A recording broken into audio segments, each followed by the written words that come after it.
തിരുവനന്തപുരത്ത് ആഷ്മി താജ് ഇബ്രാഹിം കൂടി നമുക്കൊപ്പം ചേരുകയാണ്. ആഷ്മി, നാടെങ്ങും ആഹ്ലാദ പ്രകടനങ്ങൾ നടക്കുന്ന ഒരു വേളയിൽ തിരുവനന്തപുരത്ത് ഇന്ദിരാഭവന് മുന്നിൽ നിൽക്കുമ്പോൾ എന്താണ് വിവരം? അവിടെ പ്രവർത്തകർ തടിച്ചു കൂടിയിട്ടുണ്ടോ? നേതാക്കന്മാർ എത്തിയിട്ടുണ്ടോ?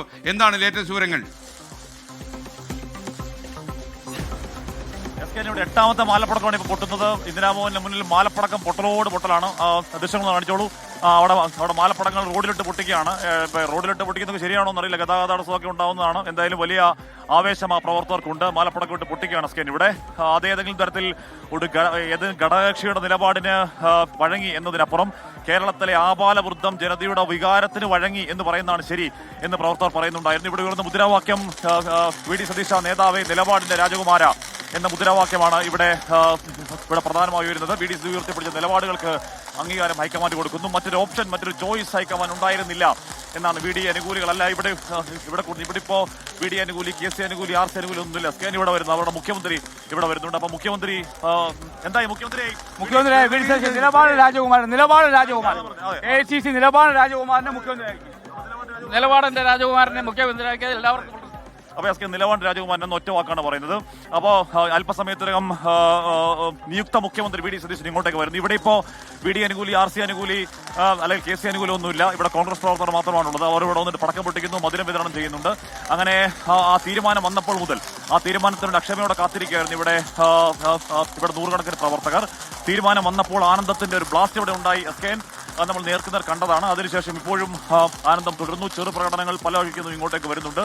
അല്പസമയത്തിനകം നിയുക്ത മുഖ്യമന്ത്രി വി ഡി സതീശൻ ഇങ്ങോട്ടേക്ക് MLA-മാരുടെ യോഗത്തിൽ CLP യോഗത്തിൽ പങ്കെടുക്കാൻ വരുന്നു. ഒഫീഷ്യലി അവിടെയാണ്, അല്ലെങ്കിൽ സാങ്കേതികമായി അവിടെയാണ് നിയമസഭാ കക്ഷി നേതാവിനെ തെരഞ്ഞെടുക്കുക. വി ഡി സതീശൻ ഉച്ച കഴിയുമ്പോഴേക്കും അല്ലെങ്കിൽ ഈ മീറ്റിംഗ് കഴിയുമ്പോഴേക്കും എങ്ങോട്ടേക്കാണ് ഗവർണറെ കാണാൻ വേണ്ടി പോകും എന്നാണ് അറിയാൻ കഴിയുന്നത്. ബാക്കി കാര്യങ്ങളൊക്കെ മന്ത്രിമാരടക്കമുള്ള കാര്യങ്ങളിൽ അതൊക്കെ തീരുമാനിക്കുന്നത് പാർട്ടിയാണ് എന്നതിന് കൃത്യമായി വി ഡി സതീശൻ തന്നെ പറയുന്നുണ്ട്. നമ്മൾ ഈ RC ക്യാമ്പുമായിട്ടൊക്കെ സംസാരിക്കുന്നുണ്ട്. മന്ത്രിമാരുടെ കാര്യത്തിലടക്കം അവർ കൃത്യമായി ചില ക്ലെയിമുകൾ ഇപ്പോഴും അവർ മുന്നോട്ട് വെക്കുന്നുണ്ട്. ഉപാധി എന്ന നിലയ്ക്കല്ല, ചില ക്ലെയിമുകൾ അവർ മുന്നോട്ട് വെക്കുന്നുണ്ട്. അപ്പോൾ രമേശ് ചെന്നിത്തല അത് ഏത് പദവിയിലേക്ക് ആകും വരിക എന്ന കാര്യമൊന്നും ഇപ്പോഴും വ്യക്തമല്ല. ക്യാബിനറ്റിലേക്ക് വരുമോ എന്ന അടക്കമുള്ള ചോദ്യങ്ങൾക്ക് അവിടെ മറുപടി പറയണം. എന്തായാലും ഏറ്റവും പ്രധാനപ്പെട്ട ചോദ്യത്തിന് മറുപടി അത് വന്നിരിക്കുന്നു. അത് ഈ പറയുന്ന രീതിയിൽ ഒരു ജനതയുടെ വികാരത്തെ തമസ്കരിക്കാനാവാത്തവണ്ണം, മറികടക്കാനാവാത്തവണ്ണം അത് എസ് കെ ഒരു ഘട്ടത്തിൽ അത് വി ഡി സതീശന്റെ PR ആണ് എന്നൊക്കെ തരത്തിൽ ചില ചാനലുകൾ പോലും അത് പറയുന്ന പശ്ചാത്തലം ഉണ്ടായി. യഥാർത്ഥത്തിൽ അങ്ങനെ ആയിരുന്നില്ല എന്നുള്ളതും അത് ജനത്തിന്റെ PR ആണ്, അത് പൊതുജനത്തിന്റെ PR ആണ്. ഒന്നും അറിയാത്ത സാധാരണക്കാർ മനുഷ്യരുടെ വികാരമാണ് അത്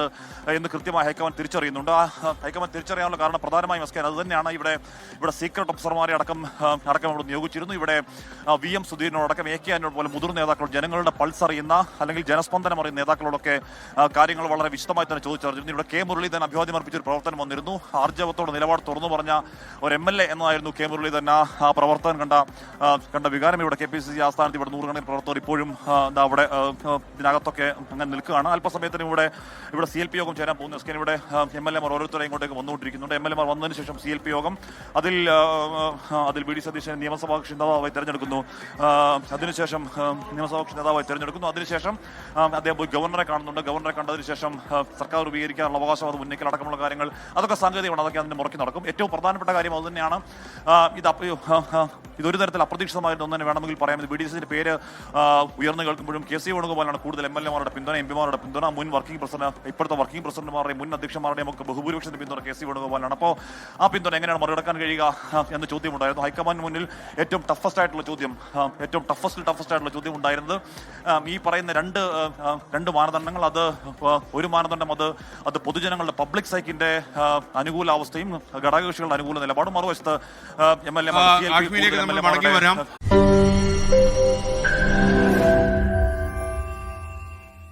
ലോകത്തെവിടെയായാലും ഏത് സമയത്തും 24 വാർത്തകളും ഓഗ്മെന്റഡ് റിയാലിറ്റി പാക്കേജുകളും എക്സ്പ്ലെയിനറുകളും വിശദമായി കാണാൻ ഞങ്ങളുടെ YouTube ചാനൽ നിങ്ങൾക്ക് സബ്സ്ക്രൈബ് ചെയ്യാം.